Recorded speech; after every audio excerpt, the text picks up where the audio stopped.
Hey, hi. Let's get high. It's 4:20.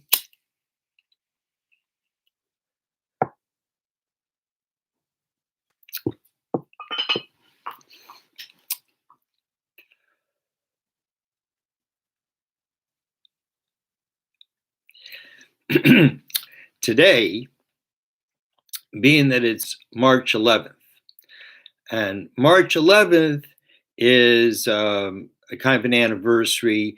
This is when the pandemic, this is when COVID was called the pandemic by the World Health Organization. And I want to talk about that. But before I talk about it, I'd like to talk about, I'd just like to answer a few questions that people have submitted, and thank you very much. I'm honored that that people ask me questions. Give me an opportunity to, to try to explain things. So, beyond the veil, he asked, "Hey, Dovid, what are your sources that lead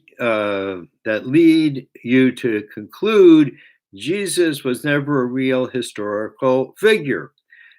Mainstream atheist historians agree that he was a real person." Okay, two things here.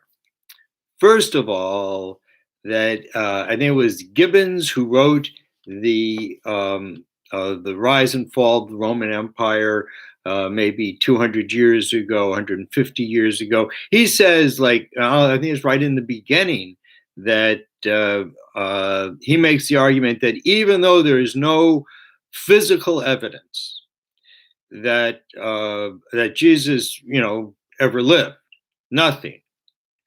And nonetheless, and he goes on to make, their argument that just shows how great Jesus was because he changed the world and no one even knew about him.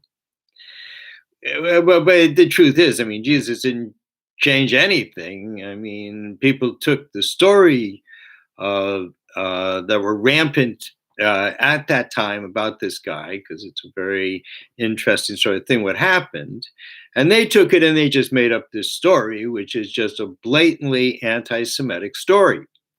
Now, though there are these dudes, and someone else has said this to me, they give them a special name like hysterectomies or something, like these guys who do history without any physical evidence, and they deduce things without anything really there, and they have this special name for them. And it's just, I mean, it's ridiculous. Again, it's this idea of something out of nothing.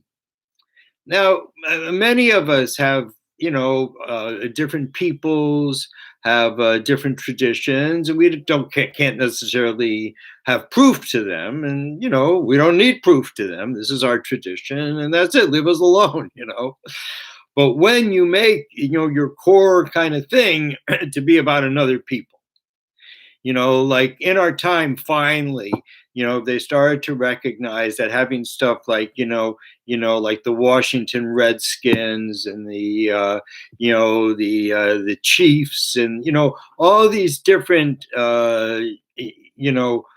ways that we usurped other people's culture and then really demeaned it by using it, as some sort of characterization for a sports team, which I mean is just terrible. But I don't think any of them are as bad as putting a Jew up on the cross and saying he's God. So they're just, I mean, I don't, there just isn't any proof. There's no fact. There's no historical proof even mentioning Jesus. Nothing. And so that's just fact. I mean, that's my source. And then there was another question. Let's see here. From Christine. This may not have been a question. Hey, David, you are. Oh no, that was the last one. All right. So true. I see medieval anti-Semitism is still upon us with their idolatry. Too bad you can't make JC into a real stereotype, typical observant Jew. The people must learn to go direct to Hashem. All right. Well, as I explained last time, that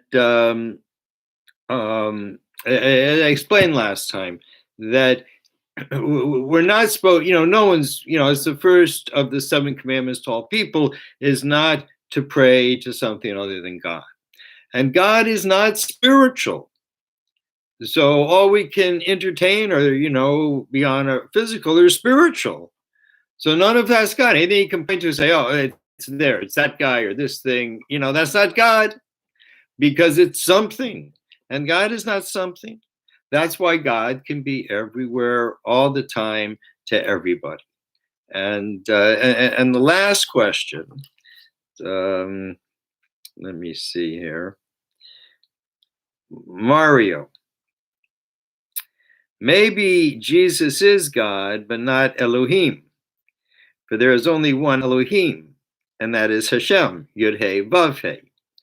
Well, look, first of all, you wrote God with a small g, which is good, because, when it talks about other gods, it's talking about spiritual gods, because people tend to, I remember as a kid, you were playing around, and getting up on the roof and jumping into the sand pile. And I just wasn't into it. It was just too high up, too scary.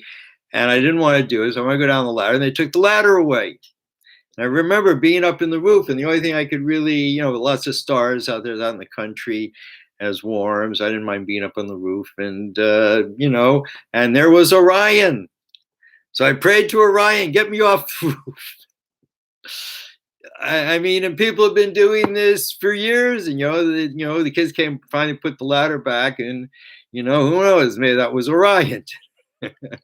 I mean, but people have been doing this forever, and getting some kernel of something and making something out of it, and these are all other gods. I remember some years ago, someone was shouting at Mick Jagger, "You're God."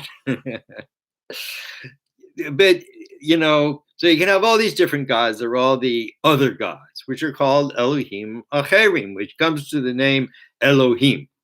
And Elohim, can be used for good or for bad. It can be Elohim, a name of God, or it can be Elohim Acherim, other gods. What are other gods? Things that people pray to that don't have really, they don't have any capacity to fill one's wishes. Nonetheless, if you know how to do it, how to say the right thing or do the right thing, you can steal from these other gods. And God doesn't like that, because the way God made creation is the earth is for us. It's up to us. We have our free will. Do what we want with it. As we can see, we have been doing what we wanted with it. But God says the heavens mine, and the heavens begin halfway between the moon and the earth. And that's God's realm, and people shouldn't be messing around in it, in my opinion, sending shit out there. Or, trying in some spiritual way to try to, people used to be able to do that. The knowledge, was more readily available of how to work with the starlight and how to mix things together and make things, and, who had to work. So, and Yud-He, Vav-He, these two names, Yud-He, Vav-He, and Elohim, they're kind of like mother and father to creation. But they're names. We don't pray to Elohim. We don't pray to Yud-He, Vav-He. We pray to God. So someone writes me a letter, even when they say Dovid, they're not writing it to my name, because, Dovid doesn't exist. I exist. I have the name Dovid. That's a way to get my attention. Know that it's directed to me, but I'm the one that's going to answer the question or not answer the question. The same with God. And it's not true to say that everyone has to pray directly to God, because people can't necessarily do that. And there was an exception made, unless you're, Jewish or Muslim, because we're, peoples that, we have books of prophecy. We're not allowed to do this. We're very close to the prophecy. We know that there's God. There's no question. But for people who don't have that kind of closeness, they're allowed to pray to a spiritual entity if they wish, or to an angel if they wish, or to a soul of a human soul or an animal soul. But the main thing is not to expect that entity or soul or angel to fulfill your wishes. And the way to do it is to, if one wants to pray to these things, which you're allowed to do, if you're praying to these things that they should pray to God, I don't feel confident to pray to God, so please pray to God for me. That you're allowed to do. You're allowed to pray to your ancestor, whatever it is, whatever you feel close to in heaven. And some people are just too embarrassed to pray directly to God. I completely understand that. You have to get used to it, And but you can pray to something that you feel good. People feel close to Jesus. Pray to Jesus. Jesus, pray to God for me. I got a problem. That's all right to do. Because if it's all right by the rabbis are the strictest of anybody, so it's just all right. All right. So now to March 11th. March 11th, a year ago, when the World Health Organization proclaimed that COVID is a worldwide pandemic. I mean, that's what pandemic means. It's kind of redundant, I guess, that it's a pandemic. And on that day is one thing I don't hear anyone talking about this. I'm not surprised exactly. But on that day, there were 7,770,000,000 people in the world, precisely on that day. The 777. And the 777, is good in casinos, but not so good in life. And speaking of casinos, Trump was inaugurated at the age of 70 years, 7 months, and 7 days. Again, the 777. And when he was elected to be president in 2017, that he was that year was 5,777. So we see 3 instances of the 777 really directly having to do with Trump and with COVID. And COVID is a word in Hebrew used, throughout all the texts. It's a very, very used word. It actually has 3 meanings. And the first meaning is respect. Maybe the simplest way that it's used in the well-known commandment, kibud av v'em, to respect your mother and father. And just in general, as a good general piece of advice, whichever side of the ladder you're on, that how the Torah sums it up, because what is respect? So the way the Torah sums it up is don't annoy your parents. That's it. You can be very easy. If you know something's going to annoy your parents, you don't want to do it. You'll find someplace else to do it. You won't do it where it annoys your parents. And you did it. You did the commandment, kibud av v'em. So that's one idea of kibud. And kavod also means heavy. like kavod ma'od, like it's very heavy. And these kind of things go together because respect is a heavy thing. And, we can see them. And I think you can see them particularly like in the body, like respect is in the head. You have to think to have respect. You don't naturally have respect. But heaviness in the heart, and we certainly have that with COVID, not just because we can't go out and do it. Also, so many people died. And they were part of a whole story, and suddenly they're gone. And and it's not like wasn't a normal thing. It wasn't like someone's normal time to die. They got caught up in the plague. And certainly we've had plagues in this world for as long as people can remember. And for as long as we can remember, there's been two advices. It goes back, thousands of years. Don't go out into the marketplace and cover your face. And but we're too smart in our times, now it's now it's a weird way of trying to I don't know, it's just the whole thing is weird. Oh, anyway, they said I see someone wrote me. I won't want to respond to it, but anyways, so let me just finish with this. That the last definition of kavod is liver, and the liver is what has to get rid of the bad, and it has to do with death, because that's where everything gets divided from the stuff that's good for us, the living, and the stuff that's bad for us that you eliminate from the body. And and I don't know. There's a weird kind of thing to say, but I'm just going to say it anyways, because this is what they described in the death camps during the Holocaust.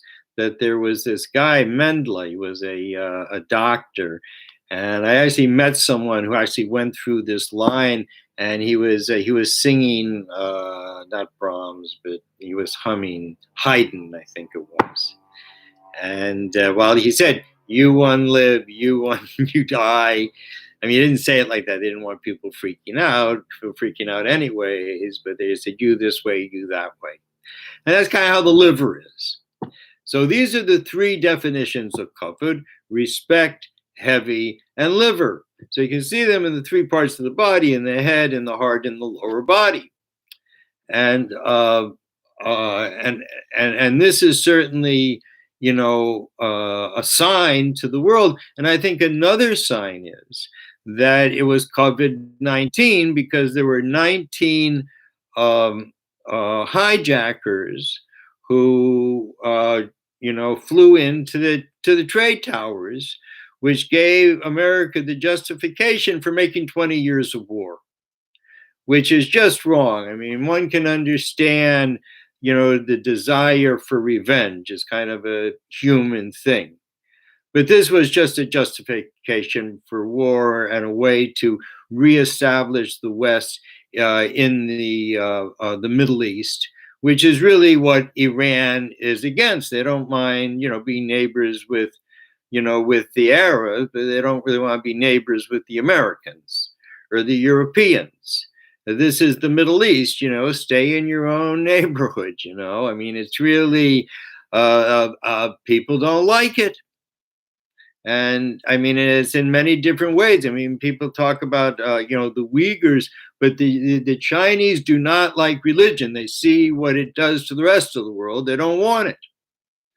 And, and I think, I don't know. I mean, it's just,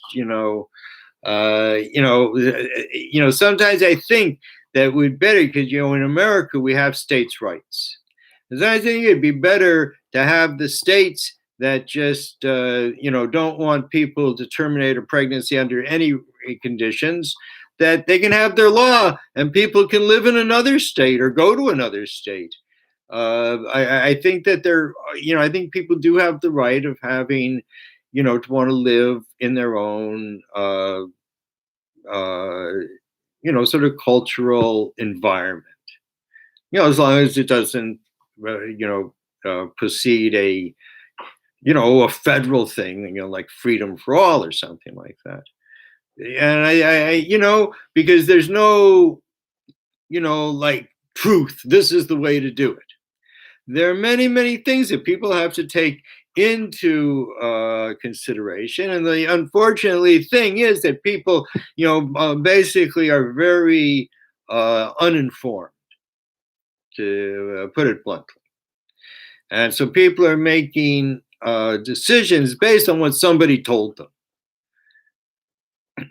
So anyways, so what is the 777? I said it's good in casinos, but it's bad in life, because the 777 is the sign of the angel of death. People think the 666 is bad. The 666 is not bad at all. Only for people who get freaked out by sex, because that's what the 6 is about, sex, and 666 makes 18, which is high, which is life. But 777 is what ends everything. We have a tradition, as Jewish people, we have this tradition that each week ends with the Shabbat and begins with the Shabbat. In other words, the week ends in the Shabbat. This is the seventh and final day of the week. Next will be but somehow the Shabbat is able to finish one week and begin another week. And how does it do it? Through the 777. That there is a prayer at night of 7 blessings. There's a prayer in the morning of 7 blessings, and there's a prayer in like by noontime, early afternoon, of 7 blessings, and that's what ends the previous week. And then there's a last one of 7, a last in the afternoon before the sun goes down, the last blessing, and that's the one that then blesses the next week, because all 7s are blessed. But when they're 777 together, watch out. And so this sign of death, which is on this particular, marked on this particular man, it is because he is a sign of what is anti. And, he's like this kind of male energy that most men detest. Some men, who don't know how to be men, think that that's a man, and they, are trying to ape him.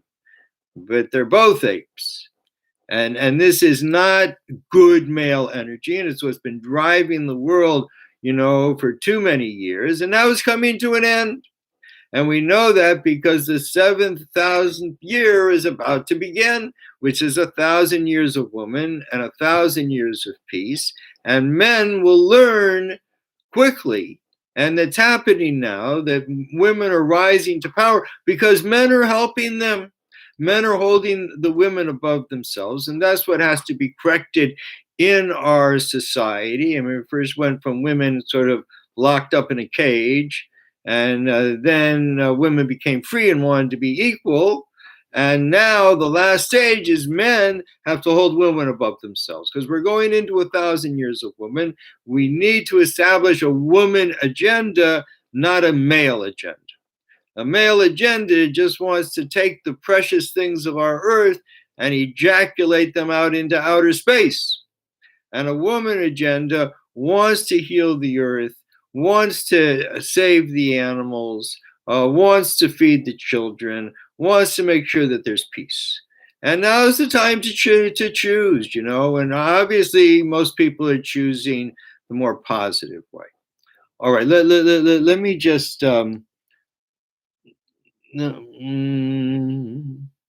yes, all right. So anyways, Kimberly wrote me a few things. The cross, it's a Christ symbol. Yes. Well, let me tell you, I just want to say something about the cross. I mean, I just really detest the cross. To me, the cross and the swastika are equal, because they're both, racist, and they're both trying, are focused particularly at the Jews.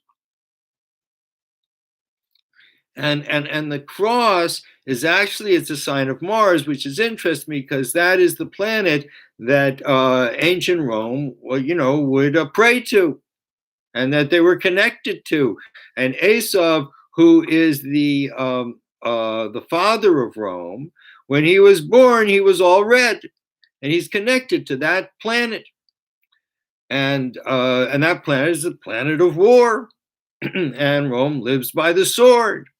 And the reason why the cross is connected to Rome is because that in each creation, wherever it is, part of creation, it's always made according to the 10 components of the tree of life. The universe is based in 10, but they configure themselves in different ways. And on Mars, it was like a like it says like a serpent with a triangular head. And then that was the first three components of the tree of life. And then they all lined up one behind the other. And this is how animals came into being. And because of that, animals always mate from the back. And only human beings, we have that special ability to be face to face when we have sex, which is very cool. And the thing where Dovid thanks God, Dovid Hamelech, 3,000 years ago. So Dovid thanks God, like in Tehillim, and in the Gemara they ask, what actually is David thanking for? And they say, for certain ways, in the context or whatever, that it says David is thanking God that women don't have their breasts in their stomach like the other mammals do. They got them up their chest. Thank you very much, God. So I don't know. Anyways, but in Tohu, so if you take away, you just have those 3 points. I mean, instead of the lines, you got a cross, and that's why the cross is such a big thing for them. Plus the fact that it says, as Esav goes up, Yisrael goes down. So and the greatest aspiration of the Jewish people is to bring forth Mashiach, who will then bring forth 1,000 years of woman. And they've taken this and nailed it to their fucking cross and got them every time I see this, I was going through LA today, downtown LA, and particularly through like the Hispanic part, and they just they got crosses and statues, and people are wearing these things, you got Jesus struggling on the, for a Jew, for anyone, I think, it's just not right. If you want to put the Pope on there, hey, go ahead, man, it's your Pope. I got no problem with that. You can put Mel Gibson up there. That's fine, but don't put a Jew up there. Don't blame the whole thing on Jesus because, first of all, again, there is no historical Jesus. The only way we know truly what happened with Jesus is from the Quran, which comes from heaven, prophecy explicitly saying, let me set the record straight. And there is no mention of a cross. No mention of this whole political governor bullshit. No mention of it whatsoever. And it's just a really pernicious, horrible story. It's just, you don't know how many times in my life people have said to me, oh, you killed God. That's what they teach people. All right. Anyways, about women. Yes, Kimberly wrote that we won't be free until woman is free. And again, the freedom of woman is to be held as for man to hold a woman above himself. And there's a reason for that, because we are really the conduit to woman. In the same way that man is a conduit of the sperm, which actually excites in heaven and enters into the right side of the brain. That's where the soul enters in and goes through the spine and down the body and to come into woman. So we're just the conduit. And we want to do our job, looking for women who, you need someone to do the job, I don't mean to be flippant about it. It's just, and there's, obviously there's different, you want to propel this heavenly energy, with love and respect. And so all these things, after 6,000 years, we're getting ready to really see the light, to see the reality. They have distorted what is real so much and skewed the reality and just hidden the truth, and that no one believes there is truth. So now as the truth is being revealed, as the book Zohar is being revealed, And please go to my website, dovidhouse.com, and get a copy of my book, Sex, A Metaphor to History, Trump 7-7 and the 1,000 Years of Woman. I know no one's done it yet because I haven't sold a book in months.